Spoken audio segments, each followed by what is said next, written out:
dalam Injil Matius pasal 12 ayat 43 hingga ayat 45. Matius 12 ayat 43 sampai 45. Sebelum kita membaca dan merenungkannya, kita mohon hikmat daripada Tuhan, kita berdoa. Bapa di surga, kami sungguh bersyukur di hari pertama minggu ini kami anak-anak Tuhan boleh kembali dikumpulkan di tempat ini. Kami mau hidup kami sungguh-sungguh menyenangkan hati-Mu, termasuk di dalam berjemaat kami. Oleh sebab itu kiranya nyanyian yang sudah kami nyanyikan sungguh-sungguh menyenangkan hati Tuhan. Dan saat ini juga kami mau melakukannya dengan belajar firman-Mu. Tuhan tolong kami, berkati kami dengan hikmat pengertian daripada Tuhan, agar kami bisa memahami firman-Mu, terlebih Roh Kudus mau memampukan kami untuk bisa melakukannya. Dalam nama Tuhan Yesus kami berdoa dan bersyukur. Amin. Oke, jemaat yang dikasihi Tuhan, selamat siang untuk kita semua. Ya, apa kabar? Ya, puji Tuhan. Ya, memang kita hari ini cukup berbeda ya, baik dari segi jumlah. Dan saya lihat hari ini cukup ceria sama wajah-wajah ceria ya, semangat. Dan kita berdoa untuk yang jemaat yang lain ada dalam program mudik dan lain sebagainya ya. Ya, kita doakan supaya mereka tetap sehat, kuat, dan jemaat yang tidak bisa hadir karena ada urusan atau bahkan pergumulan, kita juga tetap doakan kiranya Tuhan senantiasa menyertai hidup mereka. Oke, jemaat yang dikasihi Tuhan, kita kembali ke pembacaan kita dalam Matius 12 ayat yang ke-43 hingga ayat 45. Kita akan membacanya bersama-sama. Dalam hitungan ketiga kita mulai 1, 2, 3. Apabila roh jahat keluar dari manusia, ia pun mengembara ke tempat-tempat yang tandus mencari perhentian, tetapi ia tidak mendapatnya. Lalu ia berkata, "Aku akan kembali ke rumah yang telah kutinggalkan itu." Maka pergilah ia dan mendapati rumah itu kosong, bersih, tersapu, dan rapi teratur. Lalu ia keluar dan mengajak 7 roh lain yang lebih jahat daripadanya, dan mereka masuk dan diam di situ. Maka akhirnya keadaan orang itu lebih buruk daripada keadaannya semula. Demikian juga akan berlaku atas angkatan yang jahat ini. Oke, sejauh sana pembacaan kita. Nah, Bapak Ibu Saudara yang dikasihi Tuhan, ini sebenarnya satu peringatan yang sangat keras ya. Sangat, ini kalau orang Batak bilang ini basinggung. Ya, ini satu sentilan yang sangat memukul para ahli-ahli Taurat, orang Farisi, imam-imam, orang Yahudi konteksnya saat itu, yang menjadi audiens dari Tuhan Yesus. Dan saudara, ya, sebelumnya Tuhan berbicara tentang, ya bahkan Tuhan sebelum konteks ini, perikop ini, sebelumnya Tuhan mengusir katanya roh Beelzebul, ya kan, ya, orang yang kerasukan setan ya disembuhkan. Bila dia itu mengusir dengan roh Beelzebul, ya segala macam, sampai Tuhan bilang, ya kalau saya mengusir setan iblis ini dengan roh Beelzebul, terus yang lainnya lakukan dengan apa? Nah, gitu. Tapi saudara yang dikasihi Tuhan, sampai pada perikop sebelumnya itu tanda Yunus, ya Tuhan kasih tahu bahwa anak manusia dalam perut bumi akan 3 hari 3 malam. Nah, ini juga yang menjadi salah satu ayat yang paling jelas berbicara tentang Tuhan Yesus tidak mungkin mati pada hari Jumat, ya. Karena Tuhan sangat jelas berkata bahwa dia akan dalam perut bumi 3 hari 3 malam. Dan dari perikop ini sampailah ya di perikop yang kita baca tadi. Ya. Di perikop yang kita baca katanya, apabila roh jahat keluar dari manusia, ia pun mengembara ke tempat-tempat yang tandus mencari perhentian, tetapi ia tidak mendapatnya. Jadi saudara yang dikasihi Tuhan, ingat, hari ini praktek apa? tengking menengking ya di luar sana ya. Wah, ini ada kerasukan setan ini di tengking ya. Wah, bikin KKR segala macam ya, sampai ini ada orang yang ada di tengking ditumpangkan tangan ya, segala macam supaya setannya, iblisnya keluar. Saya kalau mau bilang cerita pribadi ya, ada beberapa kali ya. Dulu saya pernah ikut kebaktian di salah satu gereja daerah Perkamil gitu. Nah, karena sudah ikut-ikut, akhirnya saya dilayani. Kebetulan waktu itu sama dengan teman. Dilayani, katanya ini doa pelepasan. Saya sama teman disuruh jongkok dan ada beberapa orang keliling sama kita dan menumpangkan tangan doa. Wah, sampai teman itu menangis terbahak ini. Sudah meraung-raung, semuanya dia janji saya tak akan nonton film yang ini, tak akan begini. Wah, malah beberapa bulan kemudian saya dengar dia kecelakaan motor dan ternyata karena mabuk. Wah, mana janji-janji manisnya? Katanya padahal waktu itu sudah, iblisnya sudah pergi, sudah ini, udah ditengking, udah ada pelepasan gitu. Baru pernah juga saya ikut satu persekutuan doa malam suntuk ya, hari Jumat waktu itu, doa semalam suntuk. Wah, ada yang ini sampai tengah malam itu ada yang semacam ya kita katakan kerasukan. Dia merayap kalau kayak ular dibawa kolong kursi segala macam. Aduh. Dan akhirnya orang yang lagi berdoa itu semuanya berubah formasi, mengelilingi dia dan gimana caranya ini orang supaya bisa terkendalikan. Tapi saudara yang dikasihi Tuhan, sebenarnya hari ini ketika kita tahu kebenaran, untuk mengusir setan segala macam, seharusnya tidak perlu dilakukan seperti itu. Dan hari ini ada begitu banyak orang tidak menyadari bahwa dirinya sedang terlibat dalam sandiwaranya iblis. Dia pikir dia datang mau tengking tangan ini, penumpangan tangan mau tengking, mau usir setannya. Dia tidak tahu dia sedang dipakai iblis untuk bersandiwara. Ya sudah, kamu sok-sok jadi pengusir, nanti yang di dalam itu sok-sok keluar, nanti kamu pergi dia masuk lagi ya. Kenapa dia bisa masuk lagi dengan mudah? Ya karena memang orang itu tidak pernah secara pribadi membuat dirinya supaya tidak lagi dirasuki iblis, setan misalnya. Nah, saudara yang dikasih Tuhan, terus bagaimana yang benar? Ya, firman Tuhan sebenarnya menganjurkan bahwa yang benar adalah orang itu harus dilahir barukan. Mengapa? Ya karena Tuhan katakan ketika seorang menjadi percaya, Roh Kudus langsung tinggal di dalam hatinya. Roh Kudus langsung tinggal di dalam hatinya, berdiam diri, mendiami orang itu sebagai tanda milik Tuhan.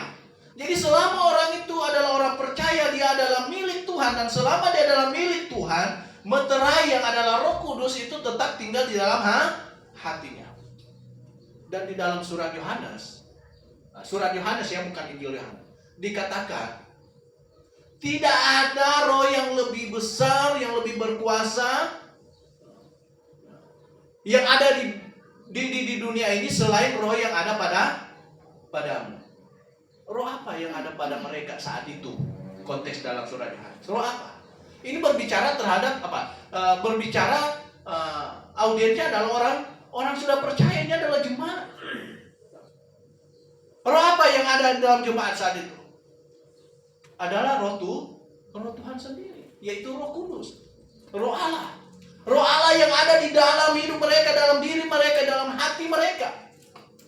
Dan roh Allah adalah roh yang tidak ada saingannya. Roh mana yang lebih besar dari dia? Tidak ada. Nah, apa yang terjadi kepada orang yang memiliki roh Allah dalam hatinya? Mungkinkah dia bisa kerasukan? Tidak mungkin.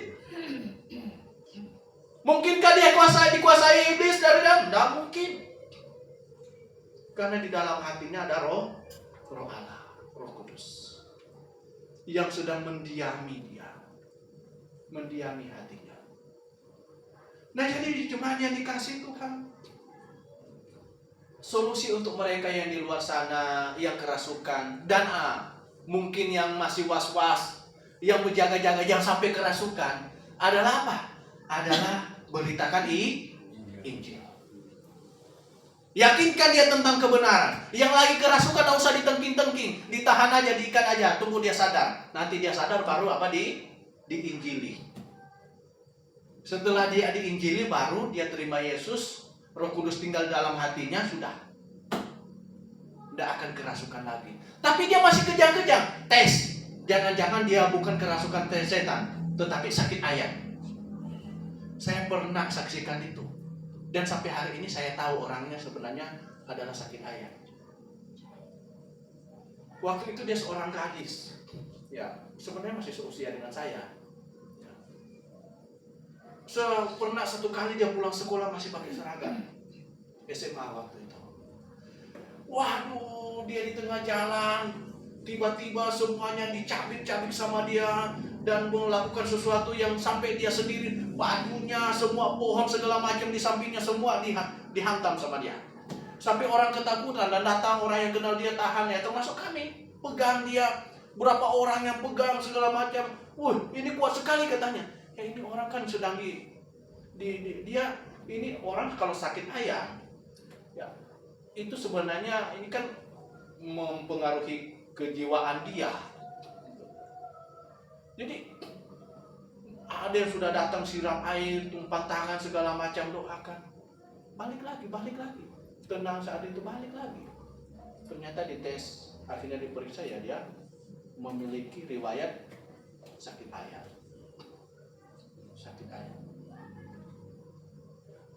Ya ini orang meskipun dia sudah percaya Yesus, ya kalau sakit secara jasmaninya ini tidak diobati, bisa kembali tak? Ya bisa. Kan itu tidak berbicara tentang dia dirasuki iblis. Ya. Dia harus pergi ke dokter yang khusus menangani sakit itu, sakit jasmani ini. Nah jadi saudara yang dikasihi Tuhan, tetapi kalau orang yang betul-betul kerasukan, ketika dia sudah menjadi orang percaya, dia dilahirbarukan, menerima Yesus sebagai Tuhan dan Juru Selamatnya, dia tidak mungkin lagi bisa dirasuki setan. Tuhan bilang roh yang ada padamu lebih besar kuasanya daripada semua roh yang ada di dunia. Tidak ada yang bisa menguasai dia. Nah saudara yang dikasihi Tuhan, tetapi kita lihat di ayat 43 dalam Matius pasal 12. Apabila roh jahat keluar dari manusia, ia pun mengembara ke tempat-tempat yang tandus mencari perhentian, tetapi ia tidak mendapatnya. Lalu ia berkata, aku akan kembali ke rumah yang telah kutinggalkan itu. Maka pergilah ia dan mendapati rumah itu kosong, bersih, tersapu, dan rapi teratur. Nah meskipun ini sentilan bagi orang Yahudi, tetapi ini juga kita bisa tarik aplikasinya dalam kehidupan kita. Setelah kita percaya Yesus, hati ini kita dikuasai oleh Roh Allah. Tetapi saudara yang dikasihi Tuhan, ini dalam catatan kalau kita tetap setia di dalam kebenaran, kita tetap ada di dalam kebenaran, kita tetap berdiri teguh di dalam iman yang benar dan ada di dalam Yesus Kristus. Tetapi ketika kita berpaling daripada kebenaran dan meninggalkan Yesus, kalau dalam surat Ibrani katakan murtad, jadi kosong. Ini kosong. Nah yang lama, yang sudah tinggalkan ini berkelana, dia waduh ini kayaknya pergi di sana.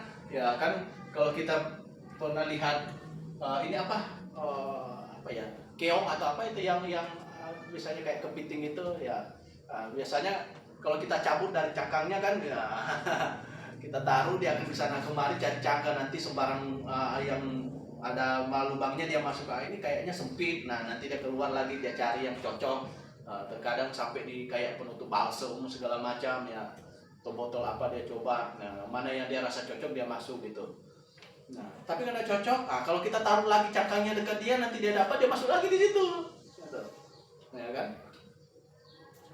Nah, jemaat yang dikasihi Tuhan, dia bisa kembali. Dan jemaat, katanya kalau dia kembali, lebih baik enggak?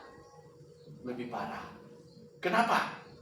Karena kalau dia kembali bukan cuma sendiri, dia ajak kawan-kawan katanya. Lalu ia keluar dan mengajak 7 roh lain lebih jahat daripadanya. Waduh. Ayat 45. Dan mereka masuk dan berdiam di situ. Lebih parah. Lebih parah. Lebih parah. Keadaan orang itu katanya akan lebih parah. Nah, demikian. Maka akhirnya keadaan orang itu lebih buruk daripada keadaan sebelumnya. Semula. Nah, jadi jemaat yang dikasihi Tuhan. Wow. Saya pikir iblis akan, ini jangan sampai kita kecolongan lagi. Kita harus buat benteng lebih ketat supaya dia tidak bisa lolos. Tapi saudara yang dikasihi Tuhan, ini keadaan kita ketika kita sudah kenal kebenaran. Kita jaga sebisa mungkin tidak ada celah supaya kita bisa melakukan dosa. Sebisa mungkin. Jangan sampai kita ada celah. Jangan sampai kita berikan peluang sedikit pun dalam hidup ini, dalam diri ini untuk melakukan dosa. Kalau ada, dia akan gunakan kesempatan itu. Dia akan korek lubang yang kecil, dia korek jadi lubang yang besar. Nah, sepertinya ini mungkin sedikit ilustrasi waktu saya bikin ini kosen aluminium. Ya, kosen aluminium ini pakai paku rivet. Ya, paku rivet. Ini kan ada ukuran dia 3,2 mili yang kecil itu. Nah, bornya enggak boleh lewat dari 3,5. Mata bornya dia harus 3,2 sesuai dengan ukuran paku rivet, atau paling besar itu 3,5 mili. Kalau dia sudah 3,7 atau bahkan 4 mili, paku rivetnya tidak akan nyangkut. Dia perlu dibuat lebih besar sehingga harus memakai paku rivet yang lebih besar. Tidak bisa. Nah, iblis tahu. Ketika dia melihat ada peluang, sekecil apapun itu, dia akan merogoti lubang kecil itu menjadi besar, sampai apa? Sampai yang bersangkutan akan sulit untuk gimana dia bisa menghindar untuk tidak melakukan dosa. Ini jebakan. Dan saudara yang dikasihi Tuhan, terkadang kalau lubangnya masih kecil, yang bersangkutan bisa-bisa tak sadar bahwa dia telah melakukan dosa. Makin besar nanti dia sadar, ternyata ini sudah dosa. Padahal sudah dari awal dia lakukan dosa. Kenapa? Sebenarnya titik beratnya karena dia tidak begitu waspada dalam pekerjaan iblis. Nah, saudara yang dikasihi Tuhan, dan kalau sudah besar, ini bisa menjerumuskan kita kepada sesuatu yang lebih besar, lebih berbahaya, dan bisa menjadikan bahkan keadaan kita lebih buruk daripada sebelumnya. Kalau pada titik kita meninggalkan iman, lebih buruk. Satu, kalau sudah meninggalkan iman, tidak mungkin bisa terobati lah. Tidak bisa terobati lagi. Yesus hanya mati 1 kali. Hanya mati 1 kali. Dia hanya mati 1 kali. Tidak mungkin Yesus disalibkan 2 kali. Cuma 1 kali. Makanya Tuhan katakan, lebih baik orang itu tak mengenal tidak pernah mengenal kebenaran, daripada dia sudah kenal kebenaran dan terima kebenaran, tetapi kemudian dia pergi meninggalkan kebenaran itu. Kalau dia belum pernah kenal kebenaran dan menerima kebenaran, masih punya peluang nggak dia diselamatkan? Masih punya. Karena sebelumnya dia nggak pernah diselamatkan. Sebelumnya dia belum pernah menyalibkan Yesus yang satu kali. Tetapi kalau dia sudah pernah menyalibkan Yesus dan dia pergi meninggalkan Yesus lalu dia mau balik, Yesus tidak mungkin bisa disalibkan dua kali. Keadaan dia lebih buruk enggak? Lebih buruk. Lebih buruk. Sudah pasti lebih buruk. Saudara yang dikasihi Tuhan. Dan iblis begitu senang. Dia ajak kawan-kawan.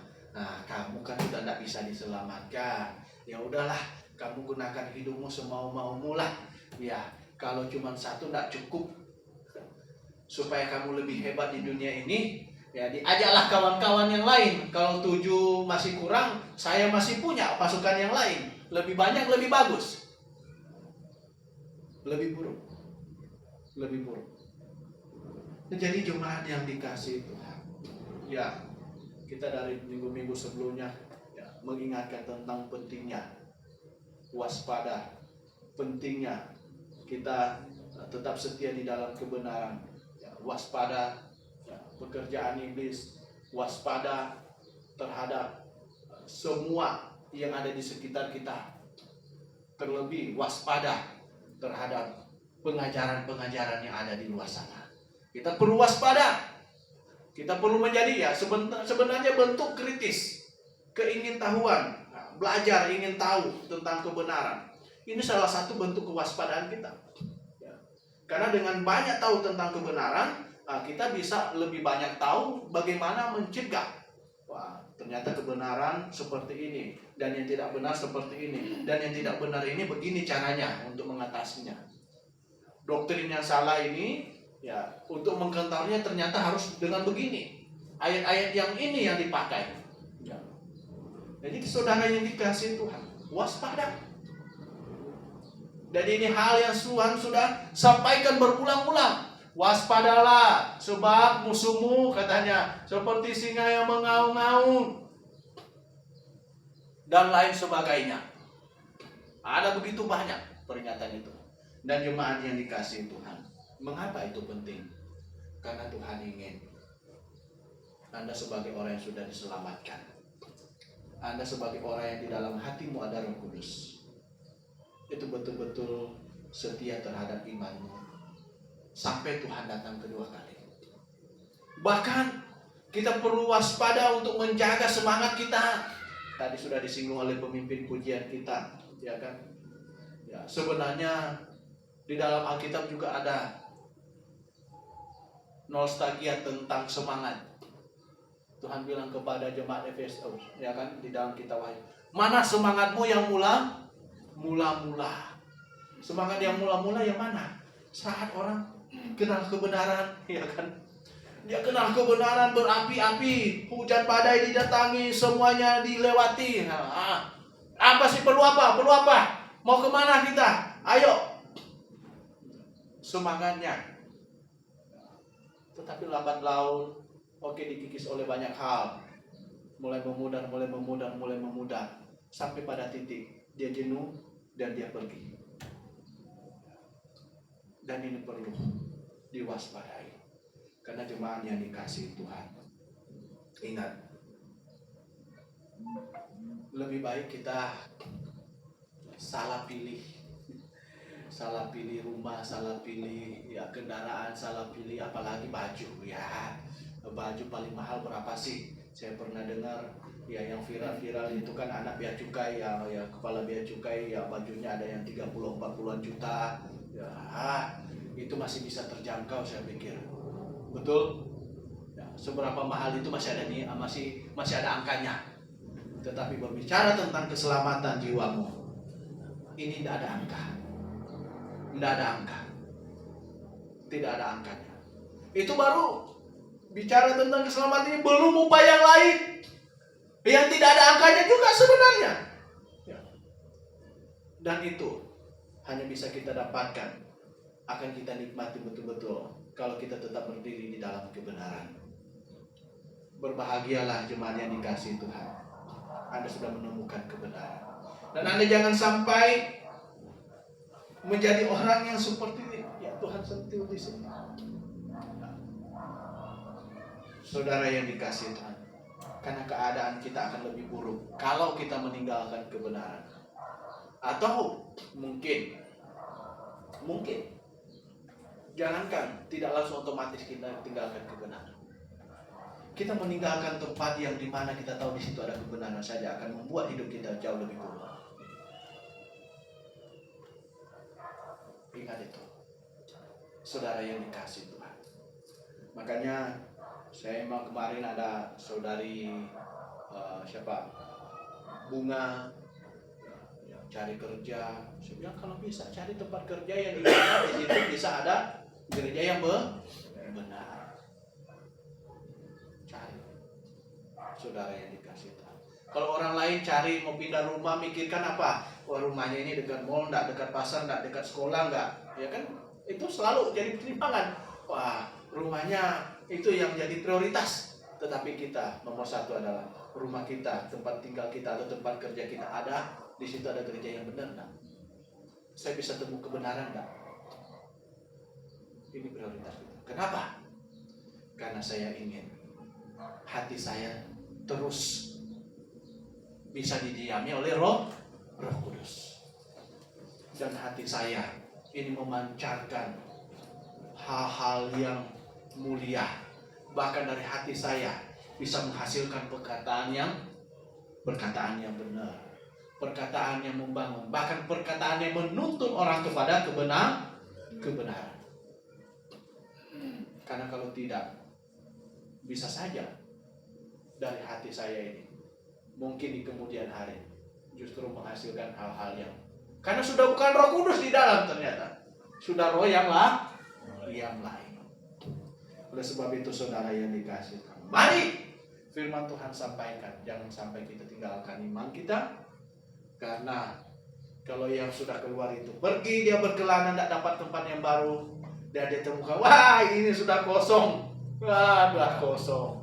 Wah, kan sempat tertata rapi ya kan? Kalau ada Roh Kudus di dalam ini kan semuanya bersih, jadi bagus. Wah, dia dapat, wah sudah kosong, udah kagak ini. Nah, udah mantap, semuanya tertutup rapi, tersusun rapi, enak ini.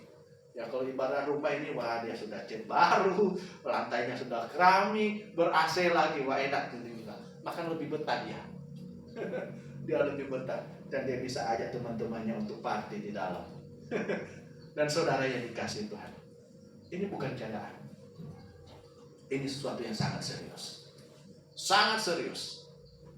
Oleh sebab itu, jemaat yang dikasihi Tuhan, jangan melihat oke, seperti pemimpin pujian kita katakan, kita jumlah tidak banyak. Tetapi di tempat ini, saya ingin jemaat, saya ingin Anda bertumbuh menjadi dewasa di dalam kebenaran. Dan kita sama-sama menantikan Bapa kita di surga menjemput kita. Amin. Amin. Kita berdoa. Bapa di surga, kami bersyukur untuk firman-Mu. Tolong kami anak-anak-Mu. Biarlah kami betul-betul bisa berdiri tegak, kokoh di dalam kebenaran. Dan kami menjadi terang di tengah-tengah gelapnya dunia ini. Di tempat kami ada begitu banyak orang-orang yang mengatasnamakan Kristen. Ada begitu banyak gereja-gereja yang katanya memuliakan Tuhan.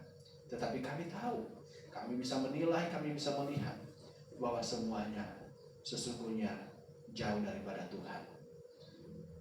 Terima kasih Tuhan, tolong kami agar kami bisa menjadi alat Tuhan untuk meyakinkan setiap jiwa yang sekitar kami untuk bisa menerima kebenaran dan mereka boleh diselamatkan. Dalam nama Tuhan Yesus kami berdoa dan bersyukur. Amin. Baik jemaat yang dikasihi Tuhan, saya ingin